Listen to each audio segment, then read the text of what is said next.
ಶ್ರೀಗುರುಭ್ಯೋ ನಮಃ. ಪರಮಗುರುಭ್ಯೋ ನಮಃ. ಶ್ರೀಮದಾನಂದತೀರ್ಥಭಗವತ್ಪಾದಾಚಾರ್ಯಗುರುಭ್ಯೋ ನಮಃ.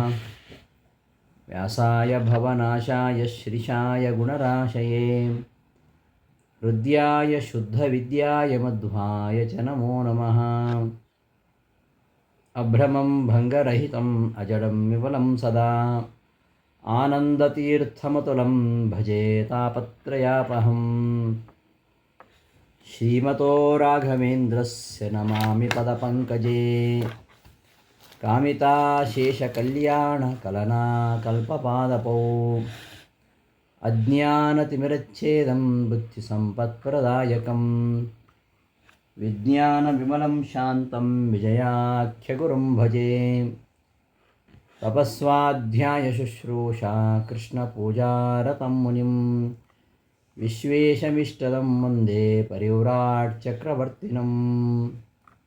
ಶ್ರೀ ಗುರುಭ್ಯೋ ನಮಃ. ಆತ್ಮೀಯರೇ,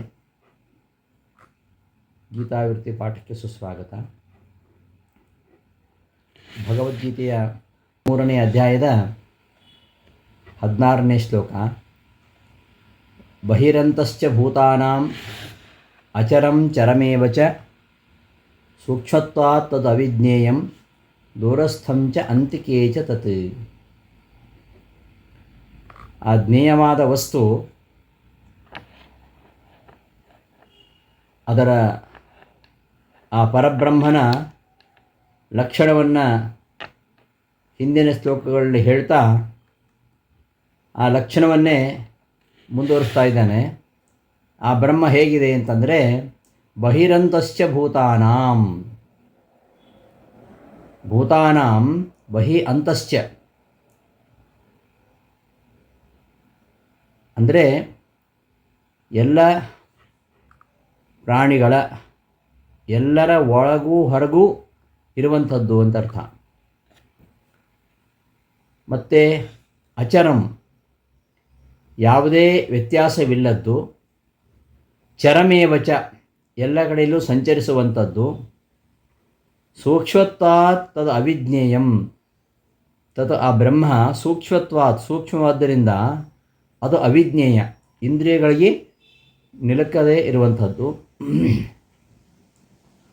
ಮತ್ತು ದೂರಸ್ಥಂಚ ಅಂತಿಕೇಚ, ಅದು ದೂರದಲ್ಲಿದ್ದು ಹತ್ತಿರದಲ್ಲೂ ಇದೆ. ಯಾಕೆಂದರೆ ವ್ಯಾಪ್ತವಾಗಿದೆ ಆದ್ದರಿಂದ ದೂರದಲ್ಲೂ ಇದೆ, ಹತ್ತಿರದಲ್ಲೂ ಇದೆ ಅಂತ ಈ ಶ್ಲೋಕದ ಪದಗಳ ಅರ್ಥ. ಇದರ ಅರ್ಥವನ್ನು ವಿವೃತಿಯಲ್ಲಿ ವಿವರಿಸ್ತಾರೆ. ಭೂತಾನಾಂ ಬಹಿರಂತಶ್ಚ, ಭೂತಾನಾಂ ಅಂದರೆ ಪ್ರಾಣಿಗಳ, ಎಲ್ಲ ಪ್ರಾಣಿಗಳ ಬಹಿಃ ಅಂತಶ್ಚ ಪರಬ್ರಹ್ಮ ತಿಷ್ಠತೀತಿ ಅನುಷಜ್ಯತೆ. ಹಿಂದಿನ ಶ್ಲೋಕದಲ್ಲಿ ತಿಷ್ಠತಿ ಅಂತ ಇತ್ತು, ಪರಂಬ್ರಹ್ಮ ತಿಷ್ಠತಿ ಅಂತ ಹಿಂದಿನ ಶ್ಲೋಕದಲ್ಲಿ ಬಂದಿದೆ. ಅದನ್ನು ಇಲ್ಲಿ ಇಟ್ಕೊಳ್ಬೇಕು. ಅಂದರೆ ಭೂತಾನಾಂ ಬಹಿ ಅಂತಶ್ಚ ಬ್ರಹ್ಮ ತಿಷ್ಠತಿ ಅಂತ, ಎಲ್ಲ ಪ್ರಾಣಿಗಳ ಹೊರಗೂ ಒಳಗೂ ಆ ಪರಬ್ರಹ್ಮ ಇದ್ದಾನೆ ಅಂತ. ಭೂತಾನಾಂ ಸರ್ವಪ್ರಾಣಿನಾಂ, ಎಲ್ಲ ಪ್ರಾಣಿಗಳ ಬಹಿಃ ಹೊರಗೂ, ಅಂತಃ ಒಳಗೂ, ಪರಂಬ್ರಹ್ಮ ತಿಷ್ಠತಿ ಆ ಪರಬ್ರಹ್ಮ ಇದೆ. ಇದು 14ನೇ ಶ್ಲೋಕದಲ್ಲಿತ್ತು, ಪರಂಬ್ರಹ್ಮ ತಿಷ್ಠತಿ. ಅದು ಇಲ್ಲಿ ಅನುಷಜ್ಯತೆ, ಇಲ್ಲದ್ರೆ ಇಟ್ಕೊಳ್ಬೇಕು ಅಂತ. ಅನ್ಯಥಾಭಾವರಾಹಿತ್ಯಾದ್ ಅಚರಂ, ಅಚರ ಅಂದ್ರೇನು? ಅನ್ಯಥಾಭಾವ ಇಲ್ಲ ಅಂದರೆ ಯಾವ ವ್ಯತ್ಯಾಸ ಇಲ್ಲ, ಯಾವ ವ್ಯತ್ಯಾಸವಿಲ್ಲ, ಯಾವ ವಿಕಾರ ಇಲ್ಲ, ಯಾವುದೇ ವಿಕಾರ ವ್ಯತ್ಯಾಸಗಳಿಲ್ಲದೇ ಇರುವುದರಿಂದ ಅದು ಅಚರಂ. ಇನ್ನು ಚರ, ಅಚರ ಚರ ವಿರುದ್ಧ ಅಲ್ವಾ? ಅಚರ ಆದರೆ ಚರ ಆಗಬಾರ್ದು. ಅಚರವೂ ಹೌದು, ಚರವೂ ಹೌದು. ಚರ ಹೇಗೆ ಅಂದರೆ ಸರ್ವದೇಶೇಷು ಚರಣಾತ್ ಗಮನಾತ್ ಚರಂ. ಸರ್ವದೇಶೇಷು ಎಲ್ಲ ದೇಶಗಳಲ್ಲಿಯೂ ಚರಣಾತ್ ಸಂಚರಿಸುವುದರಿಂದ, ಚರಣಾತ್ ಗಮನಾತ್ ಸಂಚರಿಸುವುದರಿಂದ ಚರಂ, ಇದು ಚರ ಅಂತ ಅನಿಸ್ಕೊಂಡಿದೆ. ಮತ್ತು ಸೂಕ್ಷ್ಮತ್ವಾತ್ ಅಪ್ರತಿಹತ್ವಾತ್ ತತ್ ಬ್ರಹ್ಮ ಅವಿಜ್ಞೇಯಂ. ಸೂಕ್ಷ್ಮವಾಗಿದೆ ಅಂದರೆ ಯಾವುದಕ್ಕೂ ನಿಲುಕುವಂಥದ್ದಲ್ಲ. ಆದ್ದರಿಂದ ಈ ಬ್ರಹ್ಮ ಅವಿಜ್ಞೇಯ, ಇದನ್ನು ತಿಳ್ಕೊಳ್ಳಿಕ್ಕೆ ಆಗೋದಿಲ್ಲ. ಅವಿಜ್ಞೇಯ ಯಾವುದರಿಂದ? ಇಂದ್ರಿಯಗಳಿಗೂ ಅವಿಜ್ಞೇಯ. ಯಾವುದೇ ಇಂದ್ರಿಯಗಳಿಂದ ಇದನ್ನು ತಿಳ್ಕೊಳ್ಳಿಕ್ಕೆ ಆಗೋದಿಲ್ಲ. ಯಾವ ಇಂದ್ರಿಯಗಳಿಗೂ ಇದು ನಿಲುಕುವಂಥದ್ದಲ್ಲ. ಆಮೇಲೆ ಸರ್ವಗತತ್ವಾತ್, ಅದನ್ನು ಹೇಳಿದ್ದು ಅವಿಜ್ಞೇಯಂ ಅಗ್ರಾಹ್ಯಂ. ಅಗ್ರಾಹ್ಯಂ ಅವಿಜ್ಞೇಯಂ ಅಂದರೆ ಅಗ್ರಾಹ್ಯಂ, ಯಾವ ಇಂದ್ರಿಯಗಳಿಗೂ ಇದು ವಿಷಯವಾಗುವಂಥದ್ದು ಅಲ್ಲ, ನಿಲುಕುವಂಥದ್ದಲ್ಲ. ಇನ್ನು ಅಂತಿಕೆ ಸಮೀಪೆ ಚ ಸ್ಥಿತಂ. ಅಂತಿಕೆ ಹತ್ತಿರದಲ್ಲಿಯೂ, ಅಂತಿಕೆ ಸಮೀಪೆ ದೂರೇ ದೂರದಲ್ಲಿ, ದೂರದಲ್ಲಿಯೂ ಹತ್ತಿರದಲ್ಲಿ ಇರುವಂಥದ್ದು. ದೂರತರಂ ತದೇವಾಂತಿಕ ಮಂತಿಕಾತ್. ದೂರದಲ್ಲೂ ಇದೆ, ಹತ್ತಿರದಲ್ಲೂ ಇದೆ. ಅದು ಹೇಗಿರ್ಲಿಕ್ಕೆ ಸಾಧ್ಯ? ನಮಗೆ ಹಾಗಾಗುವುದಿಲ್ಲಲ್ಲ. ನಾವು ದೂರದಲ್ಲಿದ್ದರೆ ಹತ್ತಿರದಲ್ಲಿರಲಿಕ್ಕಾಗಲ್ಲ, ಹತ್ತಿರದಲ್ಲಿ ದೂರದಲ್ಲಿರಲಿಕ್ಕಾಗಲ್ಲ. ಅದು ಪರಮಾತ್ಮನಿಗೆ ಆಗುತ್ತೆ. ಯಾಕೆ ಅಂದರೆ ಸರ್ವಗತತ್ವ, ಅವನು ಎಲ್ಲ ಕಡೆ ಇದ್ದಾನಾದ್ದರಿಂದ ಅವನು ದೂರದಲ್ಲೂ ಇದ್ದಾನೆ, ಸಮೀಪದಲ್ಲೂ ಇದ್ದಾನೆ ಅಂತ ಇಷ್ಟು ಈ ಶ್ಲೋಕದ ಅರ್ಥ. ಇನ್ನು ಆ ಪರಬ್ರಹ್ಮನ ಸ್ವರೂಪವನ್ನು ಮತ್ತು ಮುಂದುವರಿಸ್ತಾ ಇದ್ದಾನೆ. ಅವಿಭಕ್ತಂಚ ಭೂತೇಷು, ಭೂತೇಷು ಅವಿಭಕ್ತಂ ವಿಭಕ್ತಮಿವ ಸ್ಥಿತಂ. ಎಲ್ಲ ಪ್ರಾಣಿಗಳಲ್ಲಿಯೂ ಅವಿಭಕ್ತವಾಗಿದ್ದು ವಿಭಕ್ತನಂತೆ ಇರುವಂಥದ್ದು ಈ ಬ್ರಹ್ಮ. ಭೂತೇಷು ಅಂದರೆ ಎಲ್ಲ ಚೇತನಗಳಲ್ಲಿ ಅವಿಭಕ್ತಂ. ಅವಿಭಕ್ತ ಅಂದರೆ ಪ್ರತ್ಯೇಕವಾಗಿ ಅಲ್ಲ, ಅಂತರ್ಗತನಾಗಿ ಇದ್ದಾನೆ. ಅಂತರ್ಗತನಾಗಿ ಒಬ್ಬನೇ ಇರ್ತಾನೆ, ಅವನೊಬ್ಬನೇ ಎಲ್ಲರಲ್ಲಿಯೂ ಅಂತರ್ಗತನಾಗಿದ್ದಾನೆ. ಮತ್ತು ಪ್ರತಿಯೊಬ್ಬರಲ್ಲಿಯೂ ಅಂತರ್ಗತನಾಗಿರೋದ್ರಿಂದ ಬೇರೆ ಬೇರೆಯಂತೆ ಕಾಣ್ತಾನೆ, ಆದರೆ ಬೇರೆ ಬೇರೆ ಎಂಬಂತೆ ಗೋಚರಿಸ್ತಾನೆ. ಆದರೆ ಅವನೊಬ್ಬನೇ, ಎಲ್ಲರ ಅಂತರ್ಯಾಮಿಯಾಗಿರ್ತಕ್ಕಂಥವನು ಅವನು ಒಬ್ಬನೇ. ಪ್ರತಿಯೊಬ್ಬರಲ್ಲಿ ಇರತಕ್ಕಂಥ ಪರಮಾತ್ಮ ಅವನು ಒಬ್ಬನೇ, ಅವನು ಬೇರೆ ಬೇರೆ ಅಲ್ಲ ಅಂತ ಈ ಶ್ಲೋಕದಲ್ಲಿ ಹೇಳ್ತಾ ಇದ್ದಾರೆ. ಕಿಂಚ ಅಲ್ಲದೆ ಭೂತೇಷು ನಾನಾವಿಧ ಪ್ರಾಣಿಷು, ನಾನಾ ಚೇತನಗಳಲ್ಲಿ ಅವಿಭಕ್ತಮೇವ ವಿಭಕ್ತಮೇವ ಸ್ಥಿತಂ. ಅವಿಭಕ್ತಮೇವ, ಇಲ್ಲಿ ಚ ಶಬ್ದಕ್ಕೆ ಏವ ಅಂತ ಅರ್ಥ. ಅವಿಭಕ್ತಂಚ ವಿಭಕ್ತಮೇವ ಅವಿಭಕ್ತಮೇವ ವಿಭಕ್ತಮಿವ ಸ್ಥಿತಂ ಅಂದರೆ ಅಂತರ್ಗತನಾಗಿ ಇದ್ದು ಅವನು ವಿಭಕ್ತಮಿವ ಬೇರೆ ಬೇರೆ ಇದ್ದಂತೆ ಕಾಣುವಂಥದ್ದು, ಆದರೆ ಬೇರೆ ಬೇರೆಯಾಗಿಲ್ಲ. ಅವನು ಎಲ್ಲ ಪ್ರಾಣಿಗಳಲ್ಲಿಯೂ ಬೇರೆ ಬೇರೆಯಾಗಿರದೆ ಒಂದೇ ಆಗಿದ್ದರೂ ಕೂಡ ಬೇರೆ ಬೇರೆ ಎಂಬಂತೆ ಅಜ್ಞರಿಗೆ ತೋರುವುದಷ್ಟೇ. ಅಜ್ಞರಿಗೆ ಬೇರೆ ಬೇರೆ ಅಂತ ತೋರುವುದು, ಅದನ್ನೇ ವಿಭಕ್ತಮಿವ ಬೇರೆ ಬೇರೆಯಾಗಿರುವಂತೆ ಸ್ಥಿತಂ ಇರುವಂಥದ್ದು. ಅಜ್ಞರಿಗೆ ಮಾತ್ರ ಹಾಗೆ ಬೇರೆ ಬೇರೆ ಅಂತ ತೋರುವಂಥದ್ದು. ಆದರೆ ಎಲ್ಲ ಪ್ರಾಣಿಗಳಲ್ಲಿಯೂ ಅಂತರ್ಗತನಾಗಿರತಕ್ಕಂತಹ ಪರಮಾತ್ಮ ಅವನು ಒಬ್ಬನೇ. ಅಜ್ಞಾನಂ ತಥಾ ಪ್ರತಿತಮಿತಿ ಯಾವತ್ತು. ಎಲ್ಲ ಪ್ರಾಣಿಗಳಲ್ಲಿಯೂ ಅಂತರ್ಗತನಾಗಿ ಒಬ್ಬನೇ ಇದ್ದರೂ ಕೂಡ ವಿಭಕ್ತನಂತೆ ಬೇರೆ ಬೇರೆ ಎಂಬಂತೆ ಇದೆ ಅಂದರೆ ಅದು ಅಜ್ಞರಿಗೆ ಹಾಗೆ ತೋರ್ತದೆ ಅಂತ ಅರ್ಥ. ಅಜ್ಞಾನಂ ತಥಾ ಪ್ರತೀತಮಿತಿ ಯಾವತ್ತು. ವಾಸ್ತವಿಕವಾಗಿ ಬೇರೆ ಬೇರೆಯಾಗಿಲ್ಲ. ಎಲ್ಲ ಚೇತನಗಳಲ್ಲಿರ್ತಕ್ಕಂತಹ ಪರಂಬ್ರಹ್ಮ ಒಬ್ಬನೇ. ಅವನು ಬೇರೆ ಬೇರೆ ಅಂತ ತೋರುವಂಥದ್ದು ಯಾರಿಗೆ ಅಂದರೆ ಅಜ್ಞಾನಂ ತಥಾ ಪ್ರತೀತಂ, ಅಜ್ಞರಿಗೆ ಹಾಗೆ ತೋರ್ತದಷ್ಟೇ. ಇನ್ನು ಭೂತ ಭರ್ತೃ, ಭೂತಗಳಿಗೆ ಭರ್ತೃ, ಭೂತ ಅಂದರೆ ಚೇತನಗಳು, ಅವುಗಳನ್ನು ರಕ್ಷಣೆ ಮಾಡತಕ್ಕಂಥವನು, ರಕ್ಷಣೆ ಮಾಡಿ ಪೋಷಣೆ ಮಾಡತಕ್ಕಂಥವನು. ಭೂತಾನಾಂ ಭರ್ತೃ ಭೂತಭರ್ತೃ, ಭೂತಾನಾಂ ಭರ್ತೃ ಭೂತಭರ್ತೃ, ಭೂತಭರ್ತೃ ಭೂತಾನಾಂ ಭರ್ತೃ ಅಂದರೆ ಎಲ್ಲ ಚೇತನಗಳನ್ನು ಪೊರೆಯತಕ್ಕಂಥವನು, ಪೋಷಣೆ ಮಾಡತಕ್ಕಂಥವನು, ಧಾರಣ ಪೋಷಣ ಕರ್ತೃ ಅಂತ ಅರ್ಥ. ಅವರನ್ನು ಪೊರೆದು ಪೋಷಣೆ ಮಾಡ್ತಕ್ಕಂಥವನು. ತದ್ ಬ್ರಹ್ಮ ಜ್ಞೇಯಂ, ಬ್ರಹ್ಮ ಹಾಗೆ ಇರ್ತಕ್ಕಂಥವನು ಅಂತ ತಿಳ್ಕೊಳ್ಬೇಕು. ಗ್ರಸಿಷ್ಣು ಅಂದರೆ ಎಲ್ಲವನ್ನು ಭಕ್ಷಿಸುವವ ಅಂತ ಅರ್ಥ. ಪ್ರಳಯ ಕಾಲದಲ್ಲಿ ಪರಮಾತ್ಮ ಎಲ್ಲವನ್ನು ಕೂಡ ಭಕ್ಷಿಸ್ತಾನೆ, ಆದ್ದರಿಂದ ಗ್ರಸಿಷ್ಣು. ಮತ್ತು ಪ್ರಭವಿಷ್ಣು, ಆಮೇಲೆ ಸೃಷ್ಟಿ ಮಾಡುವಾಗ ಎಲ್ಲವನ್ನು ಕೂಡ ಸೃಷ್ಟಿ ಮಾಡುವವ. ಅವನು ಗ್ರಸಿಷ್ಣು ಹೌದು, ಪ್ರಭವಿಷ್ಣು ಹೌದು. ಇದು ಈ ಶ್ಲೋಕದ ಅರ್ಥ. ಇನ್ನು ಅವನ ಆ ಪರಬ್ರಹ್ಮನ ಲಕ್ಷಣವನ್ನು ಇನ್ನೂ ಮುಂದುವರಿಸಿ ಹೇಳ್ತಾ ಇದ್ದಾರೆ. ಕಿಂಚ ತದ್ಬ್ರಹ್ಮ, ಮತ್ತು ಇನ್ನೂ ಹೇಗಿದ್ದಾನೆ ಆ ಬ್ರಹ್ಮ ಅಂದರೆ, ಜ್ಯೋತಿಷಾಮಪಿ ತಜ್ಜ್ಯೋತಿ ತಮಸಃ ಪರಮುಚ್ಯತೆ ಜ್ಞಾನಂ ಜ್ಞೇಯಂ ಜ್ಞಾನಗಮ್ಯಂ ಹೃದಯ ಸರ್ವಸ್ಯ ವಿಷ್ಟಿತಂ. ಆ ಬ್ರಹ್ಮ ಇನ್ನು ಹೇಗಿದೆ ಅಂತಂದರೆ, ಜ್ಯೋತಿಷಾಮಪಿ ತತ್ ಜ್ಯೋತಿ, ತತ್ ಆ ಬ್ರಹ್ಮ, ಆ ಪರಬ್ರಹ್ಮ, ಜ್ಯೋತಿಷಾಮಪಿ ಜ್ಯೋತಿ, ಜ್ಯೋತಿಷ ಅಂದರೆ ಸೂರ್ಯಾದೀನಾಂ ಜ್ಯೋತಿಷಾಂ, ಸೂರ್ಯಾದಿ ಎಲ್ಲ ಜ್ಯೋತಿಗಳಿಗೂ ಅವನು ಜ್ಯೋತಿ. ಜ್ಯೋತಿ ಅಂದರೆ ಆ ಸೂರ್ಯಾದಿಗಳಿಗೆ ಪ್ರಕಾಶ ಶಕ್ತಿಯನ್ನು ಕೊಡತಕ್ಕಂಥವನು ಅಂತ ಅರ್ಥ. ಸೂರ್ಯಾದಿಗಳಲ್ಲಿದ್ದು ಅವರಿಗೆ ಆ ಪ್ರಕಾಶನ ಶಕ್ತಿಯನ್ನು ಕೊಡ್ತಕ್ಕಂಥವನು ಅಂತದರರ್ಥ. ಜ್ಯೋತಿಷಾಂ ಅಪಿ, ಎಲ್ಲ ಸೂರ್ಯ ಮೊದಲಾದ ಎಲ್ಲ ಜ್ಯೋತಿಗಳಿಗೂ ಇವನು ಜ್ಯೋತಿ.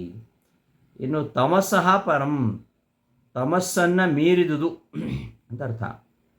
ತಮಸ್ಸಂದರೆ ಏನು?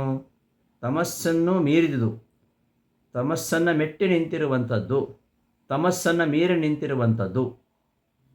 ತಮಸ್ಸು ಅಂದರೆ ಕತ್ತಲೆ, ಅಜ್ಞಾನ.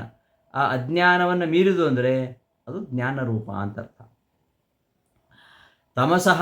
ತಮಸ್ಸಂದರೆ ಏನು ಅಂದರೆ ಅವ್ಯಕ್ತಾತ್ ಮೃತ್ಯೋ ಅಜ್ಞಾನಾದ್ವಾ ಪರಂ ಅತಿಕ್ರಾಂತ ಮುಚ್ಯತೆ.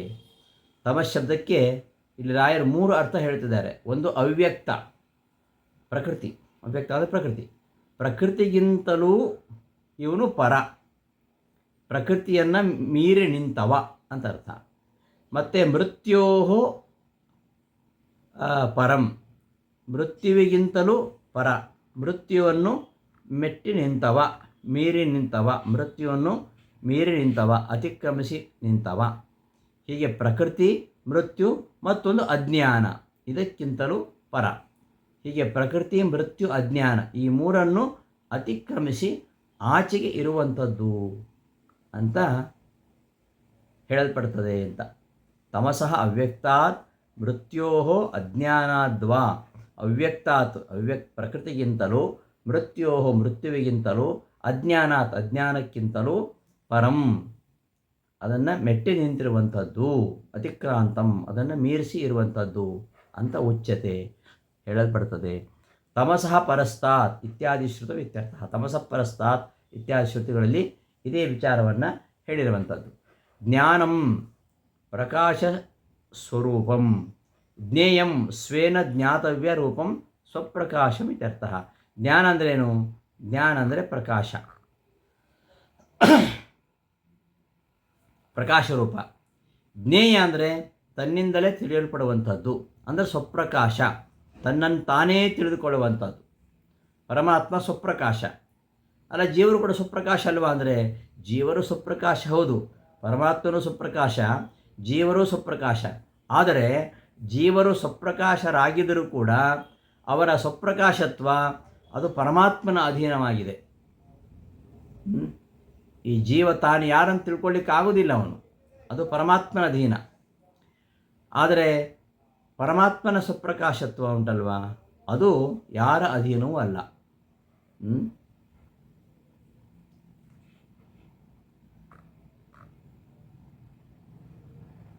ಜ್ಞಾನಂ ಪ್ರಕಾಶ ಸ್ವರೂಪಂ. ಈ ಪರಬ್ರಹ್ಮ ಜ್ಞಾನ ಅಂದ್ರೇನು? ಪರಬ್ರಹ್ಮವು ಜ್ಞಾನವು ಅಂದರೆ ಪ್ರಕಾಶ ಸ್ವರೂಪ ಅಂತ ಅರ್ಥ, ಸ್ವಪ್ರಕಾಶ ಅಂತ. ಜ್ಞೇಯಂ ಸ್ವೇನ ಜ್ಞಾತವ್ಯ ರೂಪಂ ಸ್ವಪ್ರಕಾಶಂ ಇತ್ಯರ್ಥ. ಇವನು ಜ್ಞಾನವೂ ಹೌದು, ಜ್ಞೇಯವೂ ಹೌದು. ಜ್ಞಾನ ಅಂದರೆ ಪ್ರಕಾಶ ಸ್ವರೂಪ, ಜ್ಞೇಯ ಅಂದರೆ ಸ್ವೇನ ಜ್ಞಾತವ್ಯ ರೂಪ, ತನ್ನನ್ನು ತಾನೇ ತಿಳ್ಕೊಳ್ತಕ್ಕಂಥವ. ತನ್ನನ್ನು ತಾನೇ ತಿಳ್ಕೊಳ್ಳೋ ಅರ್ಥಾತ್ ಸ್ವಪ್ರಕಾಶ ಅಂತ ಅರ್ಥ. ಜೀವಾನಾಂ ಸ್ವಪ್ರಕಾಶತ್ವೇಪಿ, ಜೀವರು ಕೂಡ ಸ್ವಪ್ರಕಾಶರೇ ಅಲ್ಲವೇ ಅಂದರೆ ತಸ್ಯ ಈಶ ಅಧೀನತ್ವಾತ್, ಅವರ ಸ್ವಪ್ರಕಾಶತ್ವ ಅನ್ನೋದು ಅದು ಪರಮಾತ್ಮನ ಅಧೀನವಾಗಿದೆ. ಅಶ್ಚ, ಈ ಪರಮಾತ್ಮನ ಸ್ವಪ್ರಕಾಶತ್ವ ಅನ್ನೋದು ಅನ್ಯ ಅನಪೇಕ್ಷತ್ವಾತ್, ಬೇರೆಯವರಿಂದ ಅಪೇಕ್ಷಿತವಾದದ್ದಲ್ಲ, ಬೇರೆಯವರಿಗೆ ಅಧೀನವಾದದ್ದಲ್ಲ. ತನ್ನ ಸ್ವಪ್ರಕಾಶತ್ವವನ್ನು ತಾನೇ ತಿಳ್ಕೊಳ್ತಾನೆ ಅಂದರೆ ಸ್ವಕರ್ಮಕತ್ವಸ್ಯ ಸ್ವಕರ್ಮಕತ್ವಸ್ಯ ಅರ್ಥಾತ್ ಕ್ರಿಯಾತ್ವ ಕರ್ಮತ್ವಯೋಃ ಏಕತ್ರ ವಿರೋಧೇನ ದುರ್ಘಟತ್ವಾಚ್ಚ ತದುಕ್ತಿ ಭಗವತಃ ಮಹಿಮಾ ಇತಿ ಯತ್ಪ್ರಭಾವಃ ಇತ್ಯಸ್ಯ ಉತ್ತರಂ ಭವತಿ ಇತಿ ಭಾವಃ. ಪರಮಾತ್ಮ ಅವ ಪ್ರಕಾಶರೂಪನೂ ಹೌದು, ತನ್ನಿಂದಲೇ ತಿಳಿಪಡ್ತಕ್ಕಂಥವನು ಹೌದು. ಇವನು ತನ್ನನ್ನು ತಾನೇ ತಿಳಿತಾನೆ.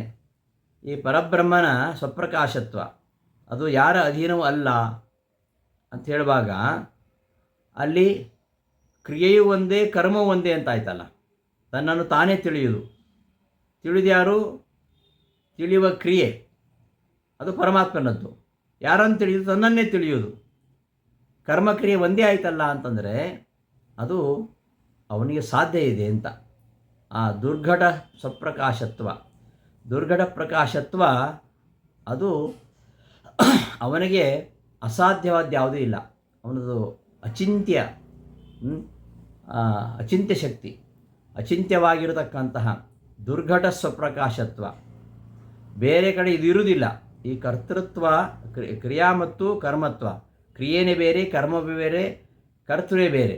ಆದರೆ ಕ್ರಿಯಾಕರ್ಮ ಒಂದೇ ಆಗಿರುವುದು ಅದು ಅವನಿಂದ ಮಾತ್ರ ಸಾಧ್ಯ. ಅದು ಅವನ ಮಹಿಮೆ. ದುರ್ಘಟ ಸ್ವಪ್ರಕಾಶತ್ವ ಅಂತ ಹೇಳ್ತಾ ಇರೋದು ಅದನ್ನು.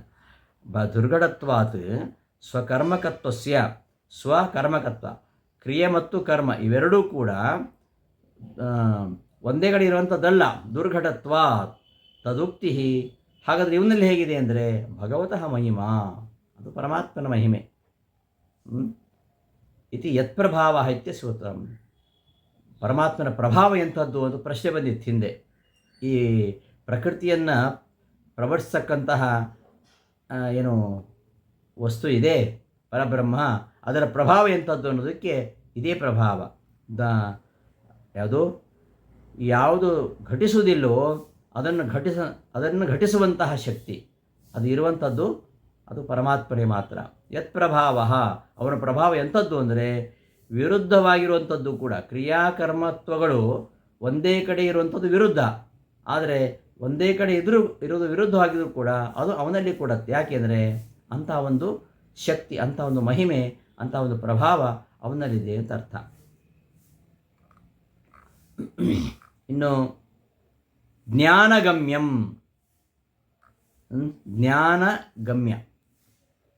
ಜ್ಞಾನಗಮ್ಯಂ ಅಪರೋಕ್ಷ ಜ್ಞಾನೇನ ಗಮ್ಯಂ. ಜ್ಞಾನಗಮ್ಯ ಅಂದರೆ ಜ್ಞಾನದಿಂದಲೇ, ಜ್ಞಾನೇನೈವ ಪರಂಪದಂ. ಪರಮಾತ್ಮನನ್ನು ಜ್ಞಾನದಿಂದಲೇ, ಜ್ಞಾನ ಅಂದರೆ ಯಾವ ಜ್ಞಾನ? ಅಪರೋಕ್ಷ ಜ್ಞಾನ. ಅಪರೋಕ್ಷ ಜ್ಞಾನ ಗಳಿಸಿದರೆ ಮಾತ್ರ ಅಂತ ಅಪರೋಕ್ಷ ಜ್ಞಾನದಿಂದ ಮುಕ್ತಿಯಲ್ಲಿ ಅವನನ್ನು ಹೊಂದಲಿಕ್ಕೆ ಸಾಧ್ಯ. ಅಪರೋಕ್ಷ ಜ್ಞಾನ ಇಲ್ಲದೆ ಪರಮಾತ್ಮನನ್ನು ಹೊಂದಲಿಕ್ಕೆ ಸಾಧ್ಯ ಇಲ್ಲ, ಮುಕ್ತಿ ಗಳಿಸಲಿಕ್ಕೆ ಸಾಧ್ಯ ಇಲ್ಲ. ಜ್ಞಾನಗಮ್ಯ ಅಂದರೆ ಹಾಗೆ. ಮುಕ್ತೌ ಪ್ರಾಪ್ಯಂ. ಇನ್ನು ಸರ್ವಸ್ಯ ಹೃದಯ ವಿಷ್ಠಿತಂ ವಿಶೇಷಣ ಸ್ಥಿತಂ. ಎಲ್ಲರ ಹೃದಯದಲ್ಲಿಯೂ ಕೂಡ ಅವನು ವಿಷ್ಠಿತ, ಎಲ್ಲರ ಹೃದಯದಲ್ಲಿಯೂ ಅವನು ಇದ್ದಾನೆ.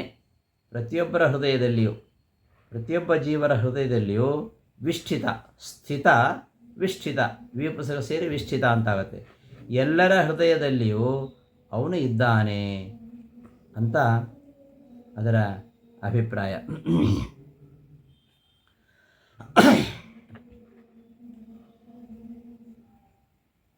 ವಿಷ್ಠಿತಂ ಅಂದರೆ ವಿಶೇಷವಾಗಿ ಇರುವಂಥದ್ದು ಅಂತ ಆ ಒಂದು ಪದದ ಅರ್ಥವನ್ನು ಬರೀತಾರೆ. ವಿಶೇಷೇಣ ಸ್ಥಿತಂ, ಸರ್ವಸ್ಯ ಹೃದಯ ವಿಷ್ಠಿತಂ, ಎಲ್ಲ ಹೃದಯದಲ್ಲಿಯೂ ವಿಶೇಷವಾಗಿ ಇರತಕ್ಕಂಥವನು ಆ ಪರಬ್ರಹ್ಮ. ಇದಿಷ್ಟು ಈ ಶ್ಲೋಕದ ಅರ್ಥ.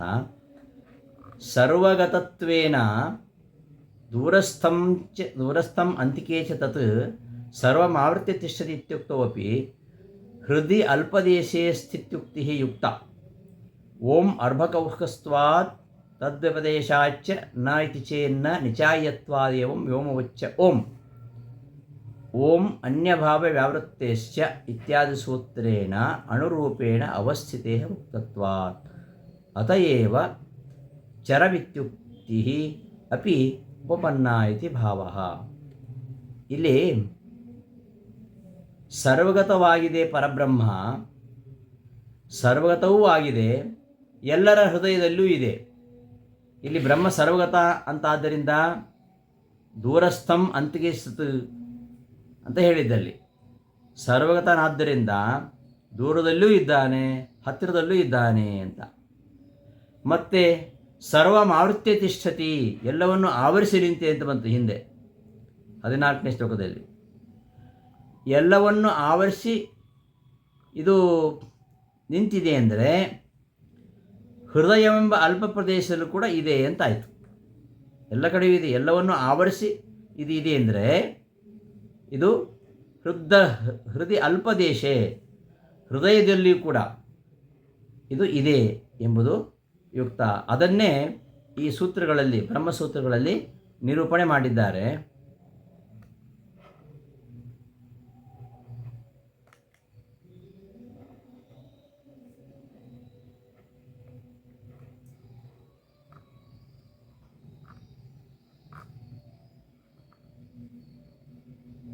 ಅರ್ಭಭಾಗೋಸ್ತಾತ್ ತದ್ವಿಪದೇಶಾಚ್ಚ ನ ಇತಿ ಚೇನ್ನ ನಿಚಾಯತ್ವಾದಿಮೋಚ್ಚ ಅನ್ಯಭಾವ ವ್ಯಾವೃತ್ತೇಶ್ಚ ಮೊದಲ ಸೂತ್ರದಿಂದ ಬ್ರಹ್ಮ ಅಣುರೂಪದಿಂದಲೂ ಇರ್ತಾನೆ, ವ್ಯಾಪ್ತ ರೂಪದಿಂದಲೂ ಇರ್ತಾನೆ, ಎಲ್ಲ ಕಡೆಯೂ ಸಂಚರಿಸ್ತಾನೆ. ಅದನ್ನೇ ಚರ ಶಬ್ದದಿಂದ ಹೇಳಿತು. ಎಲ್ಲ ಕಡೆಯೂ ಸಂಚರಿಸ್ತಾನೆ, ಎಲ್ಲ ಕಡೆಯೂ ಸಂಚರಿಸ್ತಾನೆ.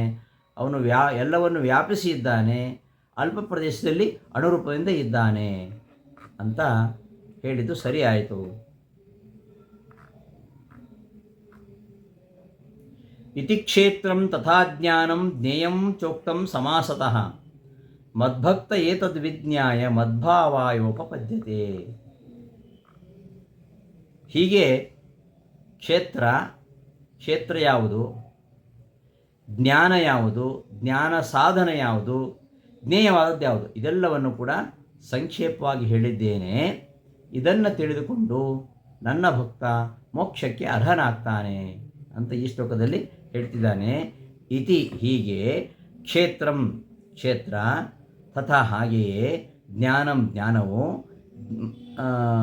ಮತ್ತು ಜ್ಞೇಯಂ ಜ್ಞಾನ ಮತ್ತು ಜ್ಞಾನ ಸಾಧನ ಎರಡೂ ಇಟ್ಕೊಳ್ಬೇಕು.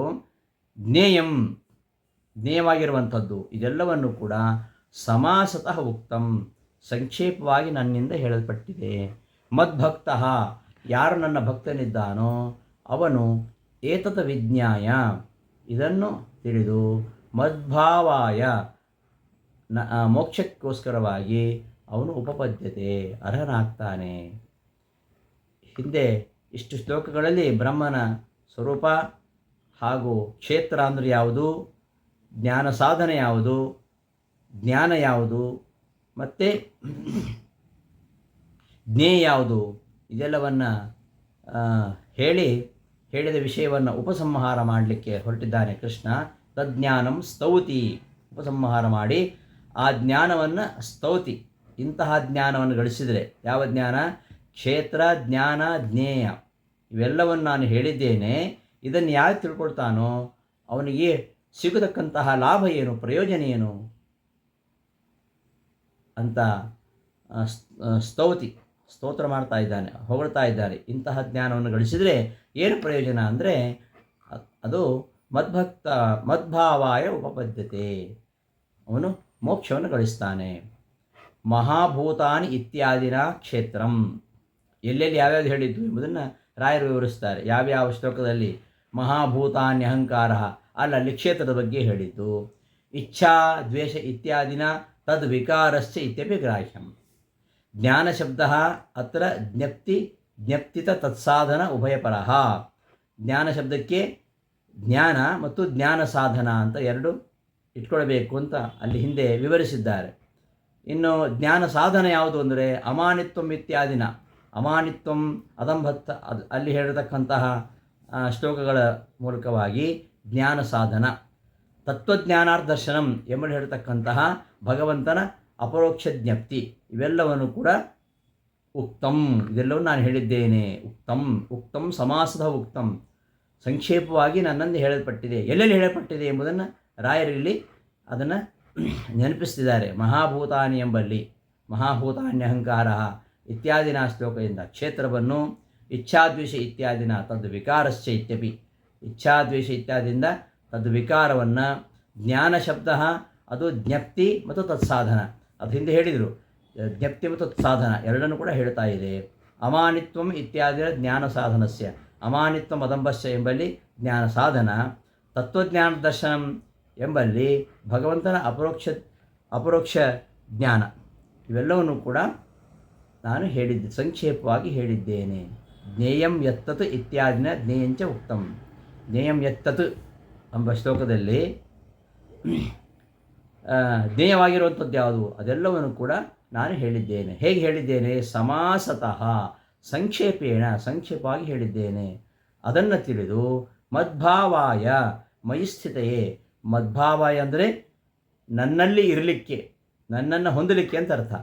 ಉಪಪದ್ಯತೆ, ಇದನ್ನೆಲ್ಲ ಯಾವನು ತಿಳಿತಾನೋ ಅವನು ನನ್ನನ್ನು ಹೊಂದಲಿಕ್ಕೆ ಉಪಪದ್ಯತೆ ಯೋಗ್ಯ ಭವತಿ, ನನ್ನನ್ನು ಹೊಂದಲಿಕ್ಕೆ ಅವನು ಯೋಗ್ಯನಾಗ್ತಾನೆ. ಹೀಗೆ ವ್ಯಾಖ್ಯಾನದಲ್ಲಿ ರಾಯರು ಇದೆಲ್ಲ ನಾನು ಸಂಕ್ಷೇಪವಾಗಿ ಹೇಳಿದ್ದೇನೆ. ಕ್ಷೇತ್ರ ಎಲ್ಲಿ ಹೇಳಿದೆ, ಜ್ಞಾನ ಎಲ್ಲಿ ಹೇಳಿದೆ, ಜ್ಞೇಯ ಎಲ್ಲಿ ಹೇಳಿದೆ, ಅದೆಲ್ಲವನ್ನು ಕೂಡ ಯಾವ್ಯಾವ ಶ್ಲೋಕದಲ್ಲಿ ಹೇಳಿದೆ ಎಂಬುದನ್ನು ರಾಯರಲ್ಲಿ ತೋರಿಸಿಕೊಟ್ರು. 6ನೇ ಶ್ಲೋಕದಲ್ಲಿ ಕ್ಷೇತ್ರದ ಬಗ್ಗೆ ಹೇಳಿದರು, 7ನೇ ಶ್ಲೋಕದಲ್ಲಿ ಆ ಕ್ಷೇತ್ರದ ವಿಕಾರದ ಬಗ್ಗೆ ಹೇಳಿದರು. ಆಮೇಲೆ ಮುಂದೆ 13ನೇ ಶ್ಲೋಕದಲ್ಲಿ ಜ್ಞೇಯವಾಗಿರತಕ್ಕಂತಹ ವಿಚಾರವನ್ನು ಹೇಳಿದರು.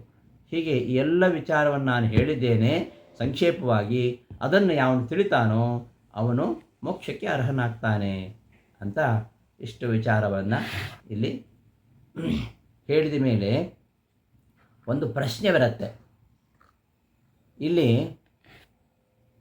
ಆರಂಭದಲ್ಲಿ ಕೃಷ್ಣ ಹೇಳಿದ್ದು ಕ್ಷೇತ್ರ ಯಾವುದು, ಅದು ಯಾವ ವಿಕಾರದಿಂದ ಕೂಡಿರುವಂಥದ್ದು, ಅದರ ಸ್ವರೂಪ ಏನು, ಮತ್ತು ಅವುಗಳ ಸಾಧನಗಳೇನು,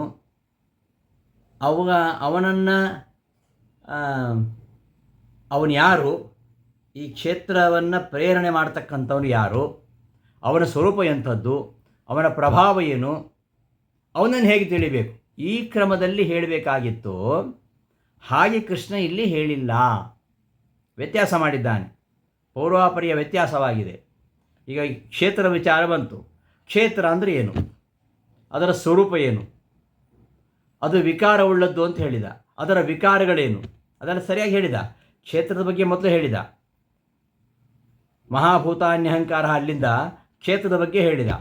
ಇಚ್ಛಾದ್ವೇಷ ಇತ್ಯಾದಿ ಶ್ಲೋಕಗಳಿಂದ ಕ್ಷೇತ್ರದ ವಿಕಾರವನ್ನು ಹೇಳಿದ.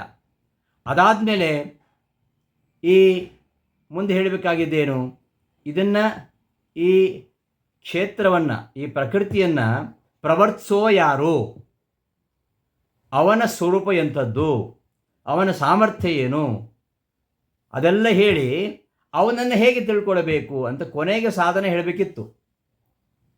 ಆದರೆ ಇಲ್ಲಿ ಸಾಧನ ಮೊದಲು ಹೇಳಿಬಿಟ್ಟ. ಸಾಧನವನ್ನು ಅಮಾನಿತ್ವಂ ಅದಂಬಿತ್ವಂ ಅಲ್ಲಿಂದ ಜ್ಞಾನ ಸಾಧನೆಗಳನ್ನು ಹೇಳಿದ. ಇದು ಕ್ರಮ ಸರಿಯಾ ಅನ್ನೋದು ಈ ಪೌರಾಪರ್ಯ ವ್ಯತ್ಯಾಸವಾಗಿದೆಯಲ್ಲ, ಇದು ಸರಿಯಾ ಅನ್ನುವ ಪ್ರಶ್ನೆ ಬರುತ್ತೆ. ಜ್ಞೇಯವಾದ ಬ್ರಹ್ಮನ ಬಗ್ಗೆ ಮೊದಲು ಹೇಳಬೇಕು. ಬ್ರಹ್ಮನ ಬಗ್ಗೆ ಮೊದಲು ಹೇಳಿ ಬ್ರಹ್ಮನ ಲಕ್ಷಣ ಹೇಳಿದ್ದೆಲ್ಲಿ ಈಗ. ಬ್ರಹ್ಮನನ್ನು ತಿಳ್ಕೊಳ್ಳಿಕ್ಕೆ ಇರತಕ್ಕಂತಹ ಸಾಧನೆಗಳನ್ನು ಮೊದಲು ಹೇಳಿ ಆಮೇಲೆ ಬ್ರಹ್ಮನ ಲಕ್ಷಣ ಹೇಳಿದ್ದು. ಮೊದಲು ಬ್ರಹ್ಮನ ಲಕ್ಷಣ ಹೇಳಬೇಕು. ಇಂತಹ ಬ್ರಹ್ಮನನ್ನು ಹೇಗೆ ತಿಳ್ಕೊಳ್ಬೇಕು ಅಂತ ಬಂದಾಗ ಜ್ಞಾನ ಸಾಧನೆ ಹೇಳಬೇಕು. ಪರಮಾತ್ಮನನ್ನು ಹೇಗೆ ತಿಳ್ಕೊಳ್ಬೇಕು, ಅವನ ಜ್ಞಾನ ಏನು, ಅವನ ಸ್ವರೂಪ ಏನು, ಅದನ್ನು ಮೊದಲು ಹೇಳಿ ಅದನ್ನು ತಿಳಿದುಕೊಳ್ಳುವ ಸಾಧನ ಯಾವುದು ಅದು ಮತ್ತೆ ಹೇಳಬೇಕು. ಇಲ್ಲಿ ಸಾಧನೆಗಳನ್ನು ಮೊದಲು ಹೇಳಿದ್ದಾನೆ. ಆಮೇಲೆ ಜ್ಞೇಯನಾಗಿರತಕ್ಕಂತಹ ಆ ಪರಬ್ರಹ್ಮನ ಒಂದು ಸ್ವರೂಪವನ್ನು ಹೇಳಿದ್ದಾನೆ. ಇದು ಸರಿಯಾ? ಇದು ವ್ಯತ್ಯಾಸ ಆಯ್ತಲ್ಲ. ಈಗ ಈ 3-4 ಶ್ಲೋಕದಲ್ಲಿ ಹೇಳ್ತಕ್ಕಂಥ ವಿಚಾರವನ್ನು ಮೊದಲು ಹೇಳಿ ಆಮೇಲೆ ಅಮಾನಿತ್ವಂ ಅದಂಭಿತ್ವಂ ಆ ವಿಚಾರವನ್ನು ಹೇಳಬೇಕಿತ್ತಲ್ಲ ಅಂತ ಒಂದು ಪ್ರಶ್ನೆ. ಜ್ಞೇಯವಾದ ಬ್ರಹ್ಮನನ್ನು ಹೇಳುವಾಗ ಈ ಬ್ರಹ್ಮನನ್ನು ಯಾವ ಸಾಧನೆಯಿಂದ ನಾವು ಬುದ್ಧಿಹಾರೂಢ ಮಾಡಿಕೊಳ್ಬೇಕು ಎಂಬ ಆಕಾಂಕ್ಷೆ ಮತ್ತೆ ಬರುತ್ತೆ ಅಲ್ವಾ? ಆದ್ದರಿಂದ ಜ್ಞೇಯಂ ಯತ್ತತ್ ಇತ್ಯಾದಿ ಶ್ಲೋಕಗಳಿಂದ ಬ್ರಹ್ಮಸ್ವರೂಪವನ್ನು ಮೊದಲು ಹೇಳಿ ಇಂತಹ ಬ್ರಹ್ಮನನ್ನು ತಿಳ್ಕೊಳ್ಳೋ ಸಾಧನೆ ಯಾವುದು ಅಂತ ನಮಗೆ ಆಕಾಂಕ್ಷೆ ಬರುತ್ತೆ.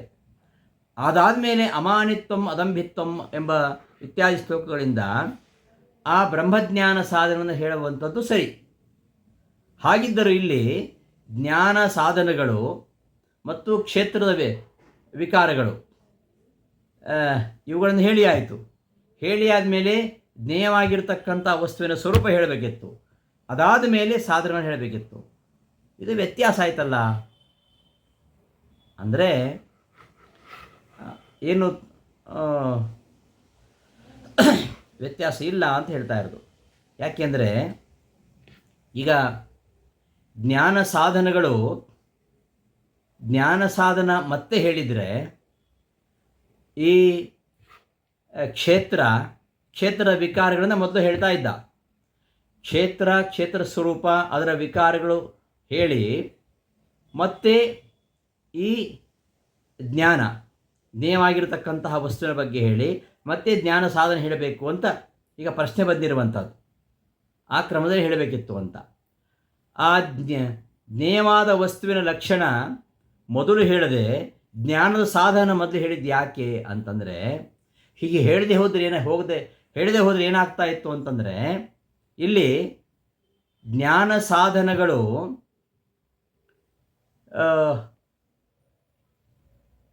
ಇಚ್ಛಾದ್ವೇಷ ಮೊದಲಾದ ಕ್ಷೇತ್ರ ವಿಕಾರಗಳಲ್ಲೇ ಸೇರ್ತವೆ ಅಂತ ತೋರಿಸ್ಬೇಕಾಗಿದೆ. ಅಲ್ಲಿ ಕ್ಷೇತ್ರದ ಬಗ್ಗೆ ಮೊದಲು ಹೇಳಿದ, ಕ್ಷೇತ್ರ ವಿಕಾರಗಳನ್ನು ಹೇಳಿದ. ಕ್ಷೇತ್ರದ ವಿಕಾರಗಳನ್ನು ಹೇಳುವಾಗ ಕ್ಷೇತ್ರದ ವಿಕಾರಗಳು ಯಾವುದು? ಇಚ್ಛಾದ್ವೇಷ ಮೊದಲಾದ ವಿಕಾರಗಳು. ಆ ವಿಕಾರಗಳಿಗೆ ಸಂಬಂಧಪಟ್ಟದ್ದು ಈ ಅಮಾನಿತ್ವಂ ಅದಂಭಿತ್ವಂ ಮೊದಲಾದ ಬ್ರಹ್ಮಜ್ಞಾನ ಸಾಧನಗಳಿವೆಯಲ್ಲ, ಇವುಗಳು ಕ್ಷೇತ್ರದ ವಿಕಾರದಲ್ಲಿಯೇ ಸೇರ್ತವೆ. ಜ್ಞಾನದ ಸಾಧನಗಳು ಕೂಡ ಕ್ಷೇತ್ರದ ವಿಕಾರಗಳಲ್ಲೇ ಸೇರ್ತವೆ ಎಂಬ ಕಾರಣದಿಂದಾಗಿ ಕ್ಷೇತ್ರದ ವಿಕಾರಗಳ ಜೊತೆಗೆ ಕ್ಷೇತ್ರದ ವಿಚಾರ ಬಂತು, ಆಮೇಲೆ ಕ್ಷೇತ್ರದ ವಿಕಾರಗಳ ವಿಚಾರ ಬಂತು.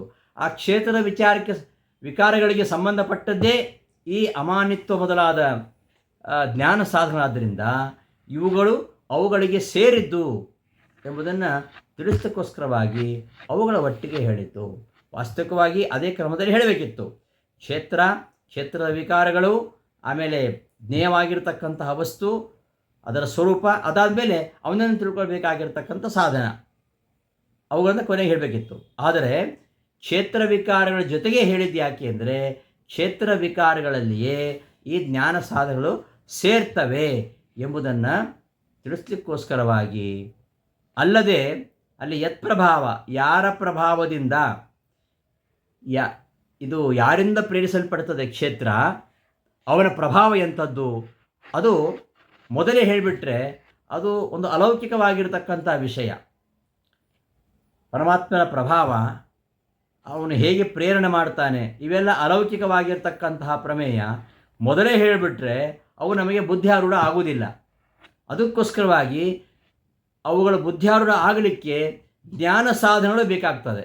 ಆದರೆ ಜ್ಞಾನ ಸಾಧಕಗಳನ್ನು ಹೇಳಿದರೆ ಆಗ ಈ ವಿಚಾರಗಳು ಬುದ್ಧಿಯಾರೂಢ ಆಗುವಂಥದ್ದು ಸುಲಭ. ಅದಕ್ಕೋಸ್ಕರವಾಗಿ ಈ ಒಂದು ವ್ಯತ್ಯಾಸವನ್ನು ಇಲ್ಲಿ ಕೃಷ್ಣ ಅನುಸರಿಸಿದ್ದಾನೆ ಅಂತ ನಾವು ಹೇಳ್ಬೋದು. ಆದ್ದರಿಂದ ಈ ಕ್ರಮ, ಕೃಷ್ಣ ಹೇಳಿದ ಕ್ರಮ ಇದು ಸರಿಯಾಗಿದೆ ಎಂಬುದಾಗಿ ರಾಯರು ಇದನ್ನು ವಿವೃತ್ತಿಯಲ್ಲಿ ಪ್ರಶ್ನಿಸಿಕೊಂಡು ಅದಕ್ಕೆ ಪರಿಹಾರ ಕೊಡ್ತಾ ಇದ್ದಾರೆ. ಯದ್ಯಪಿ ಅತ್ರ ಜ್ಞೇಯ ಬ್ರಹ್ಮಣಿ ಪ್ರತಿಪಾದಿತೆ, ಜ್ಞೇಯವಾಗಿರತಕ್ಕಂತಹ ವಸ್ತುವನ್ನು ಈ ಹಿಂದಿನ ಶ್ಲೋಕಗಳಲ್ಲಿ ಪ್ರತಿಪಾದನೆ ಮಾಡಿದ ಮೇಲೆ ಯಾವ ಸಾಧನದಿಂದ ಇದು ಬುದ್ಧಿಯಾರೂಢ ಆಗುತ್ತೆ, ಇವುಗಳನ್ನು ತಿಳ್ಕೊಳ್ಳಿಕ್ಕೆ ಸಾಧನಗಳು ಏನು ಅನ್ನೋ ಆಕಾಂಕ್ಷೆ ಬರುತ್ತೆ. ಆದ್ದರಿಂದ ಜ್ಞೇಯಂ ಇತ್ಯಾದಿಗಳನ್ನು ಹೇಳಿ, ಜ್ಞೇಯಂ ಇತ್ಯಾದಿ ಶ್ಲೋಕಗಳು ಹೇಳ್ತಕ್ಕಂಥ ವಿಚಾರವನ್ನು ಹೇಳಿದ ಮೇಲೆ ಅಮಾನಿತ್ವಂ ಇತ್ಯಾದಿಗಳನ್ನು ಹೇಳಬೇಕಾಗಿತ್ತು. ಹಾಗೆ ಹೇಳದೆ ಮೊದಲೇ ಹೇಳಿದ್ದು ಜ್ಞೇಯಮಿತ್ಯಾದಿಕಂ ಪೂರ್ವಮುಕ್ತ, ಜ್ಞೇಯಮಿತ್ಯಾದಿಗಳನ್ನು ಮೊದಲು ಹೇಳಿ ಅಮಾನಿತ್ವಂ ಇತ್ಯಾದಿಕಂ, ಅಮಾನಿತ್ವಂ ಇತ್ಯಾದಿ ಶ್ಲೋಕದಿಂದ ಹೇಳ್ತಕ್ಕಂತಹ ತಜ್ಞಾನ ಸಾಧನವನ್ನು ಪಶ್ಚಾದ್ವಾಚ್ಯಂ ಮತ್ತೆ ಹೇಳಬೇಕಾಗಿತ್ತು. ತಥಾಪಿ ಹಾಗಿದ್ದರೂ ಸಾಧನಸ್ಯ ಇಚ್ಛಾದಿರೂಪಕ್ಷೇತ್ರ ವಿಕಾರೇಷು ಅಂತರ್ಭಾವ ಜ್ಞಾಪನಾರ್ಥತ್ವಾತ್. ಹಾಗಾದರೆ ಯಾಕೆ ಹೇಳಿದ್ದು? ಜ್ಞೇಯವಾದ ವಸ್ತುವನ್ನು ಹೇಳಿ ಬ್ರಹ್ಮನ ಸ್ವರೂಪವನ್ನು ಹೇಳಿ ಇವನನ್ನು ತಿಳ್ಕೊಳ್ಳಿಕ್ಕೆ ಸಾಧನಗಳು ಯಾವುದು ಅಂತ ಆಕಾಂಕ್ಷೆ ಬಂದಾಗ ಅಮಾನಿತ್ವ ಮದಂಬಿತ್ವಂ ಇತ್ಯಾದಿ ಸಾಧನವನ್ನು ಹೇಳಬೇಕಾಗಿತ್ತು. ಹೌದು, ಆದರೆ ಹಾಗೆ ಹೇಳಿದ್ದು ಯಾಕೆ ಅಂದರೆ ಸಾಧನಸ್ಯ ಈ ಜ್ಞಾನ ಸಾಧನಗಳೇನಿವೆ 20, ಈ ಸಾಧನಗಳು ಇಚ್ಛಾದಿರೂಪ ಕ್ಷೇತ್ರ ವಿಕಾರಗಳಲ್ಲಿಯೇ ಸೇರ್ತವೆ. ಇಚ್ಛಾದ್ವೇಷ ಇತ್ಯಾದಿ ಏನು ಕ್ಷೇತ್ರದ ವಿಕಾರಗಳಿವೆಯಲ್ಲ, ಆ ವಿಕಾರಗಳಲ್ಲಿಯೇ ಇವು ಸೇರ್ತವೆ ಎಂಬುದನ್ನು ಜ್ಞಾಪನಾರ್ಥತ್ವ ಜ್ಞಾಪಿಸಲಿಕ್ಕೋಸ್ಕರವಾಗಿ ಹೇಳಿದ್ದು. ಅಷ್ಟು ಮಾತ್ರ ಅಲ್ಲ, ಯತ್ಪ್ರಭಾವ ಪದೋಕ್ತ, ಯಾರ ಪ್ರಭಾವದಿಂದ ಈ ಕ್ಷೇತ್ರ ಪ್ರೇರಿಸಲ್ಪಡ್ತದೆ, ಇದಕ್ಕೆ ಪ್ರೇರಕ ಯಾರು, ಅವನ ಪ್ರಭಾವ ಏನು ಅನ್ನುವ ಪ್ರಶ್ನೆ ಬರುತ್ತೆ. ಆ ವಿಚಾರ ಅಲೌಕಿಕವಾಗಿರತಕ್ಕಂತಹ ಪ್ರಮೇಯ ಆದ್ದರಿಂದ ಅದು ಬುದ್ಧ್ಯಾರೋಹೇ ಸಾಧನಾನಾಮಪಿ ಉಪಯೋಗಾಚ್ಯ. ಅದು ಬುದ್ಧ್ಯಾರೂಢ ಆಗುವುದಿಲ್ಲ. ಅದು ಬುದ್ಧ್ಯಾರೂಢ ಅಲೌಕಿಕವಾಗಿರ್ತಕ್ಕಂತಹ ಪ್ರಮೇಯ ಬುದ್ಧ್ಯಾರೂಢ ಆಗಬೇಕಾದರೆ ಈ ಅದಂಭಿತ್ವಂ ಅಮಾನಿತ್ವಂ ಈ ಸಾಧನಗಳೇನಿವೆ ಅವುಗಳನ್ನ ಮೊದಲೇ ಹೇಳಿಬಿಟ್ರೆ ಅವುಗಳನ್ನು ತಿಳ್ಕೊಳ್ಳಿಕ್ಕೆ, ಆ ಪ್ರೇರಕತ್ವವನ್ನು ತಿಳ್ಕೊಳ್ಳಿಕ್ಕೆ ಉಪಯೋಗವಾಗುತ್ತೆ ಎಂಬ ಅಭಿಪ್ರಾಯದಿಂದ ಸಾಧನಾನಂತರಮೇವ ಜ್ಞಾನ ಸಾಧನಗಳನ್ನು ಹೇಳಿದ ಮೇಲೆಯೇ ಯತ್ಪ್ರಭಾವಶ್ಚ ಇತ್ಯಸ್ಯ ವಾಚ್ಯತ್ವಾತ್, ಆ ಸಾಧನಗಳನ್ನು ಹೇಳಿದ ಮೇಲೆಯೇ ಆ ಯತ್ಪ್ರಭಾವ ಯಾವುದರ ಪ್ರಭಾವದಿಂದ ಈ ಜಗತ್ತು ಪ್ರವರ್ತಿತವಾಗ್ತದೆ ಎಂಬುದನ್ನು ಹೇಳಬೇಕಾದ್ದರಿಂದ ತತ್ಪ್ರಸಂಗೇನ ಜ್ಞೇಯಸ್ಯಾಪಿ ಪಶ್ಚಾದೇ ಉಕ್ತಿ. ಆದ್ದರಿಂದ ಜ್ಞೇಯವಾಗಿರತಕ್ಕಂತಹ ಪರಬ್ರಹ್ಮನ ಸ್ವರೂಪವನ್ನು ಮತ್ತೆ ಹೇಳಿದ್ದು ಅಂತ ತಿಳ್ಕೊಳ್ಬೇಕು. ಇಷ್ಟು ಈ ವಿವೃತ್ತಿಯ ವಾಕ್ಯದ ಅರ್ಥ. ನನ್ವಥಾಪಿ ಉದ್ದೇಶಕ್ರಮಾನುಸಾರೇಣ ಯತಶ್ಚ ಯತ್ ಇತ್ಯೇತತ್ ಪ್ರಥಮಮುಕ್ತ್ವ ಸಚ ಯೋ ಯತ್ಪ್ರಭಾವಶ್ಚ ಇತ್ತಿ ಏತತ್ ಪಶ್ಚಾತ್ ವಕ್ತವ್ಯಂ ಇತ್ಯೇತದಪಿ ಅನೇನೇವ ನಿರಸ್ತಂ. ಇನ್ನೊಂದು ಪ್ರಶ್ನೆ ಬರುತ್ತೆ, ಏನು ಉದ್ದೇಶ ಕ್ರಮವನ್ನು ಅನುಸರಿಸಿ ಯಾವುದು ಹೇಳಬೇಕಾಗಿತ್ತು? ಯತಶ್ಚ ಯತ್ ಅಂತ ಬಂತಲ್ಲಿ.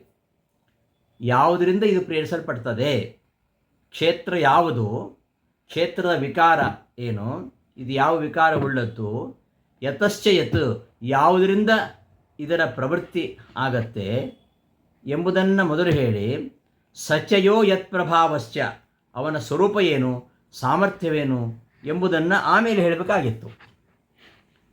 ಈ ಶಂಕೆಯು ಬರ್ತದೆ. ಆ ಶಂಕೆಯು ಕೂಡ ಇದೇ ಒಂದು ಪರಿಹಾರದಿಂದ ಉತ್ತರ ಕೊಟ್ಟ ಹಾಗಾಯಿತು. ಏನು? ಈ ಯತ್ಪ್ರಭಾವಶ್ಚ ಸಚಯೋ ಯತ್ಪ್ರಭಾವಶ್ಚ ಅವನ ಸ್ವರೂಪ ಏನು, ಅವನ ಸಾಮರ್ಥ್ಯ ಎಂಥದ್ದು, ಅದನ್ನು ನಂತರ ಹೇಳಬೇಕಾಗಿದ್ದು ಹೌದು. ಆದರೆ ಅದು ಅರ್ಥ ಆಗಬೇಕಾದರೆ ಈ ಸಾಧನಗಳನ್ನು ಮೊದಲು ಹೇಳಿದರೆ ಮಾತ್ರ ಇದು ಅರ್ಥ ಆಗುತ್ತೆ.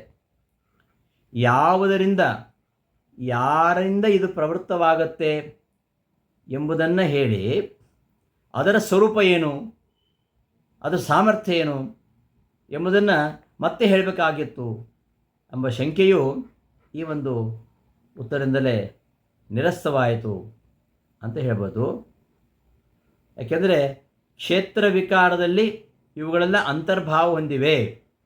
ಕ್ಷೇತ್ರ ವಿಕಾರದಲ್ಲಿ ಈ ಅಮಾನಿತ್ವ ಮೊದಲಾದ ಜ್ಞಾನ ಸಾಧನಗಳು ಅಂತರ್ಭಾವ ಹೊಂದಿವೆ ಎಂಬುದನ್ನು ಹೇಳಬೇಕಾಗಿದ್ದರಿಂದ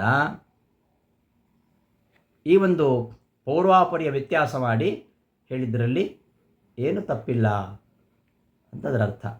ನಾನು ಅಥಾಪಿ ಹಾಗಿದ್ದರೂ ಉದ್ದೇಶಕ್ರಮಾನುಸಾರವಾಗಿ ಮೂರನೇದ್ದು, ಮೊದಲನೇದು ಕ್ಷೇತ್ರ ಯಾವುದು, ಕ್ಷೇತ್ರದ ವಿಕಾರಗಳೇನು, ಈ ಕ್ಷೇತ್ರ ಯಾವುದರಿಂದ ಪ್ರವರ್ತಿಸಲ್ಪಡ್ತದೆ, ಯತಶ್ಚ ಯತ್ ಇತ್ಯೇತ್ ಪ್ರಥಮ ಮುಕ್ತ ಈ ಮೂರನ್ನು ಹೇಳಿ ಸಚಯೋ ಯತ್ ಪ್ರಭಾವಶ್ಚ ಇತ್ಯೇತತ್ ಪಶ್ಚಾತ್ ವಕ್ತವ್ಯಂ, ಇದು ಹೇಳಿ ಆದಮೇಲೆ ಸಚಯಃ ಅಂಥವನು ಯಾರು, ಅವನ ಪ್ರಭಾವ ಎಂಥದ್ದು, ಇದೆಲ್ಲವನ್ನು ಕೂಡ ಆಮೇಲೆ ಹೇಳಬೇಕಾಗಿತ್ತು ಅಂತ ಬರಬಹುದಾದಂತಹ ಶಂಕೆಯು ಕೂಡ ಅನೇನೈವ ನಿರಸ್ತಂ, ಇದೇ ಒಂದು ಉತ್ತರದಿಂದ ನಿರಸ್ತವಾಯಿತು.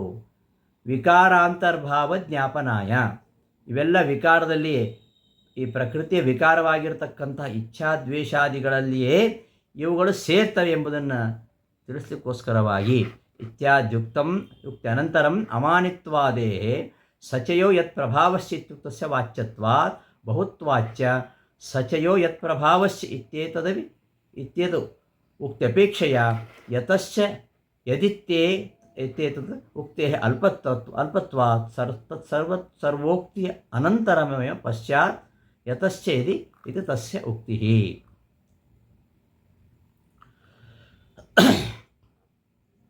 ಈ ಕ್ಷೇತ್ರ ವಿಕಾರಗಳಲ್ಲಿಯೇ ಈ ಜ್ಞಾನ ಸಾಧನಗಳು ಅಂತರ್ಭಾವ ಹೊಂದೆ ಎಂಬುದನ್ನು ತಿಳಿಸಲಿಕ್ಕೋಸ್ಕರವಾಗಿ ಅಮಾನಿತ್ವ ಮೊದಲಾದ ಜ್ಞಾನ ಸಾಧನಗಳನ್ನು ಉಪೋದ್ಘಾತ ಪ್ರಕ್ರಿಯೆಯಿಂದ ಮೊದಲೇ ಹೇಳಬೇಕಾದ್ದರಿಂದ ಅದನ್ನು ಹೇಳಿದ ಮೇಲೆ ಹಿಂದೆ ಹೇಳಿದಂತೆ ಸಚಯಃ ಅಂತಹ ಪರಬ್ರಹ್ಮ, ಅಂತಹ ಪ್ರವರ್ತಕ ಯಾರು, ಅವನ ಪ್ರಭಾವ ಏನು, ಅವನ ಸ್ವರೂಪ ಏನು, ಅವನ ಪ್ರಭಾವ ಏನು ಎಂಬುದನ್ನು ಹೇಳಬೇಕಾಗಿದೆ. ಹಾಗೆ ಆ ಪ್ರಭಾವ ಕೂಡ ತುಂಬ ಇರುವಂಥದ್ದು, ಅವನ ಸ್ವರೂಪದ ಬಗ್ಗೆ, ಪ್ರಭಾವದ ಬಗ್ಗೆ, ಏನು ಆ ಪ್ರವರ್ತಕ ಯಾರು, ಅವನ ಪ್ರಭಾವ ಏನು ಇತ್ಯಾದಿ ಪ್ರಶ್ನೆ, ಅದಕ್ಕೆ ಉತ್ತರ ಬಹಳ ಚಿಕ್ಕದು, ಅಲ್ಪವಾಗಿದೆ. ಆದ್ದರಿಂದ ಅಲ್ಪವಾದ್ದನ್ನು ಕೊನೆಯಲ್ಲಿ ಹೇಳಿದ್ರಾಯಿತು ಅಂತ ಕೊನೆಗೆ ಅದನ್ನು ಯತಶ್ಚಯತು ಎಂಬುದನ್ನು ಕೊನೆಗೆ ಉತ್ತರಿಸಿದ್ದು ಅಂತ ಇದರ ಅಭಿಪ್ರಾಯ.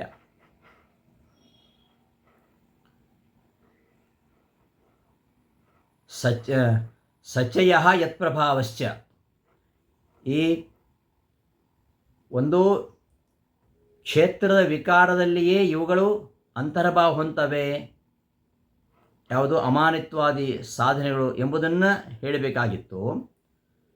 ಮತ್ತು ಸಚಯಃ ಯತ್ ಪ್ರಭಾವಶ್ಚ, ಈ ವಿಚಾರ ಈ ಕೊನೆಗೆ ಹೇಳಿರುವಂಥದ್ದು, ಕೊನೆಗೆ 14ನೇ ಶ್ಲೋಕದಿಂದ 19ನೇ ಶ್ಲೋಕ ಹೇಳ್ತಕ್ಕಂತಹ ವಿಚಾರ ಸಚಯಃ ಯತ್ ಪ್ರಭಾವಶ್ಚ, ಇದು ತುಂಬ ದೊಡ್ಡ ವಿಷಯ ಇದು. ಆದ್ದರಿಂದ ಸಚಯಃ ಯತ್ ಪ್ರಭಾವಶ್ಚ ಇತ್ಯೇತದ್ ಉಕ್ತಪೇಕ್ಷೆಯ ಯತಶ್ಚ ಯದಿತ್ಯೇತದ್ ಉಕ್ತಿ ಅಲ್ಪತ್ವಾತ್, ಯತಶ್ಚ ಯತ್ ಯಾವುದರಿಂದ ಇದು ಪ್ರೇರಿಸಲ್ಪಡ್ತದೆ ಎಂಬುದು ಬಹಳ ಅಲ್ಪ ವಿಷಯ. ಆದರೆ ಯಾವುದರಿಂದ ಅಂತ ಹೇಳ್ತೇವೆ, ಅಂತಹ ಪರಮಾತ್ಮನ ಸ್ವರೂಪ, ಅವನ ಸಾಮರ್ಥ್ಯ, ಅವನ ಪ್ರಭಾವ ಅದು ಬಹಳ ದೊಡ್ಡ ವಿಷಯ. ಆದ್ದರಿಂದ ಅದನ್ನು ಮತ್ತೆ ಹೇಳಿದ್ದು, ಪಶ್ಚಾತ್ ಅದನ್ನು ಹೇಳಿದ್ದು ಅಂತ ಇದರ ಅಭಿಪ್ರಾಯ. ಈ ಶ್ಲೋಕದ ಅರ್ಥಾನುಸಂಧಾನದೊಂದಿಗೆ ಈ ಪಾಠವನ್ನು ಸಮಾಪ್ತಿಗೊಳಿಸ್ತೇನೆ. ಶ್ರೀಕೃಷ್ಣ ಅರ್ಪಣಮಸ್ತು. ಧನ್ಯವಾದಗಳು.